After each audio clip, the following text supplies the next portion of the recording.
इस आर्टिकल के हिसाब से इंडिया का सबसे फेमस टीवी शो अनुपमा है एंड अक्टूबर के लास्ट वीक में उसे 4.1 मिलियन की व्यूअरशिप मिली थी। एंड फिर खेल में आता है सौरव जोशी व्लॉग्स, जिसके 10 मिलियन से ज्यादा व्यूज तो डेली आ रहे हैं, जहां एक तरफ कई सारे एक्टर्स, सेट्स एंड एक्सपर्ट्स की टीम के साथ 4.1 मिलियन की व्यूअरशिप क्रॉस हुई। सौरव जोशी बिल्कुल अकेले सिर्फ एक मोबाइल से हर वीडियो पर 5 मिलियन से ज्यादा व्यूज और हफ्ते के 80 मिलियन व्यूज क्रॉस कर रहा है। एंड ऑनेस्टली सोचा जाए तो देखने में सौरव के थंबनेल्स में भी वो कुछ अलग नहीं कर रहा है, वीडियोस में भी वो बस अपनी लाइफ ही तो दिखा रहा है, खाना खाया, एडिट करा, सो गया, यही सब। यहाँ कुछ तो ऐसा जरूर है जो कि हमें नहीं पता है, वरना इतने नंबर्स और किसी के क्यों नहीं आ रहे हैं। तो आज जानेंगे 5 secrets of Saurav Joshi he won't tell you, because YouTube growth के बारे में बताना तो मेरा काम है ना। So let's begin. सब्सक्राइबर्स ले लो या popularity, Carry Minati is no doubt one of the if not the most popular YouTuber in India right now. अगर हम उसकी रिसेंट की जो एक्सपेरिमेंटल वीडियोस को छोड़ दे तो उसके व्यूज 50 मिलियन के आसपास आ रहे थे, which is a very big number. वहीं सौरव के एवरेज व्यूज लगभग 5-6 मिलियन आते हैं, लेकिन स्टिल उसके पास एक ऐसी चीज है जिसकी वजह से कैरी, आशीष, बीबी की वाइन्स इन सबसे कम व्यूज होने के बाद भी he is one of the top YouTuber in India right now, and that is Saurav Joshi की कैटेगरी, यानी लाइफस्टाइल व्लॉगिंग। अब हाँ, इसके काफी सारे नुकसान भी है, लेकिन लाइफस्टाइल व्लॉग्स बनाने के 2 काफी बड़े फायदे हैं। 1, सिंस सारा कंटेंट तुम्हारे ही अराउंड होने वाला है तो वीडियो के टॉपिक से उतना फर्क नहीं पड़ता है। ऐसे में तुम्हारे व्यूज काफी ज्यादा स्टेबल हो जाते हैं। फॉर एग्जाम्पल, मेरी नीश में जहाँ how to get more subscribers में लाखों व्यूज पॉसिबल है, एक टॉपिक लाइक चैनल ऑर्गेनाइज कैसे करे पर शायद 1 लाख व्यूज भी ना आए। एंड इसी में दूसरा बड़ा फायदा है ऑडियंस बिहेवियर। कल को अगर कैरी, आशीष, बीबी या कोई और टॉप क्रिएटर डेली छोड़ो हफ्ते में 3 वीडियोस भी डालने लग जाए, लोग उनसे बोर होना शुरू कर देंगे। उनके टोटल व्यूज तो ऊपर जाएंगे but average views 50 million 40 million शायद ही आए। लेकिन सौरव लिटरली डेली वीडियो डालता है and her video 5 million cross करती है, एंड ये अपने आप में काफी ज्यादा पावरफुल चीज हो जाती है। जबकि ना ही उसके थंबनेल्स देखने में कुछ अलग लगते हैं, वो अपनी वीडियोस में भी अपनी नॉर्मल लाइफ ही तो दिखाता है। स्टिल ही वेंट वायरल, लेकिन कई और लोग जो सेम चीज करने की कोशिश कर रहे हैं वो नहीं गए। Starting with factor number 1। Although ये काफी ऑब्वियस सी बात है, बट सौरव जोशी व्लॉग्स की ग्रोथ का one of the biggest reason है उसकी कंसिस्टेंसी। 1, इससे लोगों को आदत लग गई कि हाँ, सुबह 8 बजे का टाइम मतलब सौरव का व्लॉग। ऐसे ही 2, इवन दो यूट्यूब ऑफिशियली इसके बारे में उतना कुछ नहीं कहता है, बट कई बड़े यूट्यूबर्स को उनके पार्टनर मैनेजर्स ने कई बार बताया है कि एक फिक्स्ड टाइम और शेड्यूल में वीडियो डालने से व्यूज में फायदा मिलता है। एंड इसी वजह से सौरव के हर दिन 10 मिलियन से भी ज्यादा व्यूज आ रहे हैं। पर जैसे कि मैंने कहा, चांसेस आर इसके बारे में काफी लोगों को पहले से पता होगा, लेकिन फैक्टर नंबर 2 कुछ ऐसा है जिसके बारे में तुमने शायद सुना भी ना हो। आई डोंट थिंक सौरव भाई ने भी इसका नाम कभी सुना होगा, बट ये यूट्यूब पर ग्रो करने के लिए सबसे ज्यादा जरूरी चीज है। Straight two factor number 2।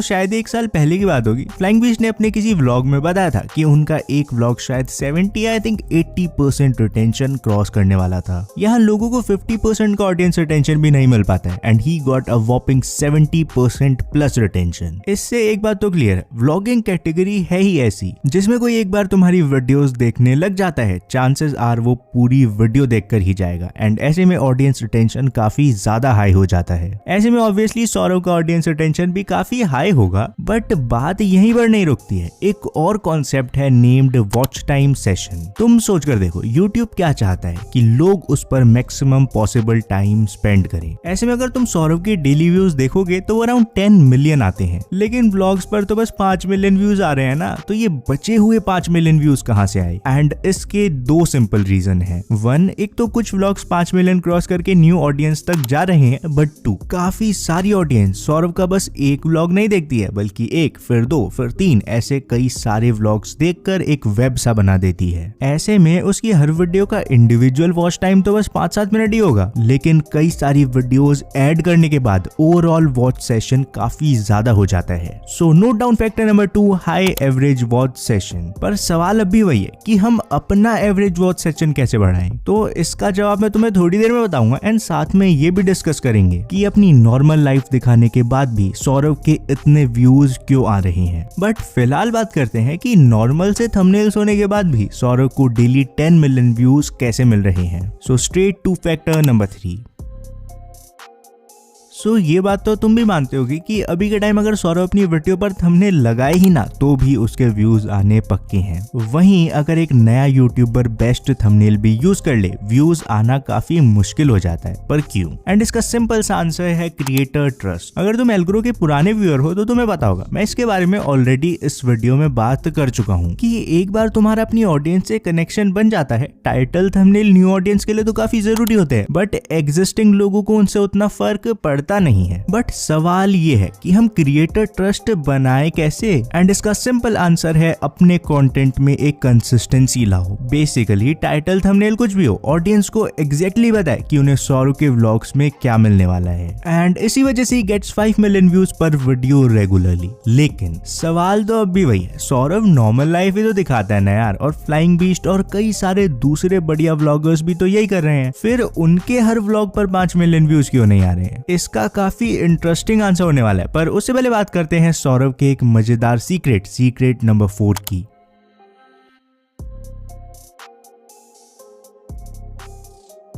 एक टर्म होती है famous for being famous. Basically Saurabh की ग्रोथ के कई सारे रीजंस तो मैं तुम्हें बता ही चुका हूँ, बट अभी के टाइम में वो यूट्यूब में इतना फेमस हो गया है that he is famous for being famous. For example, एक काफी बड़ी ऑडियंस सौरभ के व्लॉग्स इसीलिए देखती है बिकॉज उन्हें वो पसंद है। लेकिन एक हिस्सा ऐसा है जिसने सुना कि वाह, इस ब्लॉगर के तो 10 मिलियन हो गए, अरे इसके तो डेली 10 मिलियन व्यूज आ रहे हैं। एंड ऐसे में कुछ लोग सौरभ को बस इसीलिए देखते हैं बिकॉज वो फेमस है। ज्यादा डिटेल में नहीं समझा रहा, लोग वर्ड्स को इधर उधर करके कंट्रोवर्सी कर लेते हैं, बट हाँ, आई थिंक तुम फैक्टर नंबर 4 बढ़िया से समझ ही गए होगे। अब फाइनली बात करते हैं कि डेली लाइफ तो कई सारे लोग दिखा रहे हैं, फिर सौरभ के व्लॉग्स में ऐसा क्या खास है?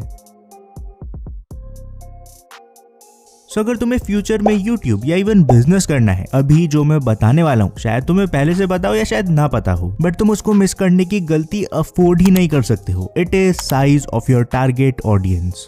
इस पर बात करते हैं और एंड में तुम्हें एवरेज वॉच सेशन बढ़ाने का तरीका भी बताऊंगा। फिलहाल साइज ऑफ योर ऑडियंस का मतलब ये है कि एल्ग्रो खोलकर मैं ये नहीं सोच सकता कि इस पर 10 मिलियन व्यूज आने लग जाएंगे, बिकॉज अभी के टाइम में यूट्यूब ग्रोथ वाली इतनी रेगुलर ऑडियंस है ही नहीं। सिमिलरली अगर मैं सिर्फ 8 चैनल्स के बारे में बात करने लग जाऊं तो ऑडियंस और ज्यादा स्प्लिट हो जाएगी। बट सौरभ के केस में फैमिली व्लॉग्स हैं तो उसे 40s के अंकल आंटीज तो देख ही सकते हैं। पीयूष की वजह से सौरभ की काफी बड़ी ऑडियंस बच्चे भी हैं, बट सौरभ तो 20s में है ना, सो उसकी ग्रोथ देखने के लिए उसे 16 to 24 वाली ऑडियंस भी देखती है। वहीं कई व्लॉगर्स कपल बेस्ड होते हैं, कई सिर्फ बच्चों के लिए वीडियोस बनाते हैं, कुछ से मिडिल क्लास रिलेट ही नहीं कर पाती है, एंड सो ऑन। ऐसे में उन सबकी ऑडियंस काफी लिमिटेड हो जाती है, बट सौरभ सबसे बड़ी ऑडियंस को टारगेट करता है, एंड ऐसे में ये बन जाता है factor number 5 for his insane growth. But एक सवाल अभी भी बचता है, हम अपना एवरेज वॉच सेशन कैसे बढ़ा सकते हैं? अब वैसे तो इसके कई सारे तरीके हैं, बट उनमें से एक है ECTR। अब इसके बारे में जानना है तो लेफ्ट वाली वीडियो क्लिक करो और जान लो। बाकी अगर तुम्हें वीडियो में कुछ वैल्यूएबल लगा हो तो कमेंट करना वैल्यू।